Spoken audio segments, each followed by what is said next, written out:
ہم کریں گے ہر مظلوم کی حمایت۔ السلام علیکم، میں ہوں حرین فاطمہ اور آپ دیکھ رہے ہیں حمایتی نیوز HD چینل۔ نظر ڈالتے ہیں آج کی اہم خبروں پر۔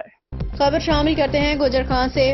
گجر خان خاتون سے زیادتی بلیک میلنگ کا شاخسانہ، متاثرہ خاتون کا میڈیکل پروسیس مکمل، مقدمہ میں مطلوب ملزم گرفتار، 4 لاکھ روپے برآمد۔ SHO گجر خان راجہ تصدق اور سب انسپکٹر شبانہ کوثر کی سربراہی میں تشکیل کردہ پولیس ٹیم کو یہ کامیابی حاصل ہوئی۔ DSP گجر خان محمود الحسن رانا کی ہدایت پہ کیے گئے خصوصی آپریشن کے دوران حاصل ہوئی۔ ملزم اخلاق کو حراست میں لینے اور رقم برآمدگی پہ SP صدر محمد نبیل کھوکھر نے DSP گجر خان پولیس پارٹی کو شاباش دیتے ہوئے ہدایت کی کہ ملزم کو قرار واقعی سزا دلوانے کے لیے پولیس ٹھوس شواہد کے ساتھ چالان عدالت میں پیش کرے۔ انہوں نے اس عزم کا اظہار بھی کیا کہ ناقابل برداشت معاشرتی جرائم کے خاتمہ، بالخصوص خواتین کے ساتھ بدسلوکی، زیادتی، تشدد اور ہراسگی جیسے واقعات پہ زیرو ٹالرنس پالیسی کے تحت پولیس پوری طرح متحرک رہے گی۔ بااثر سے بااثر ملزم بھی قانون کی گرفت سے بچ نہیں سکتا۔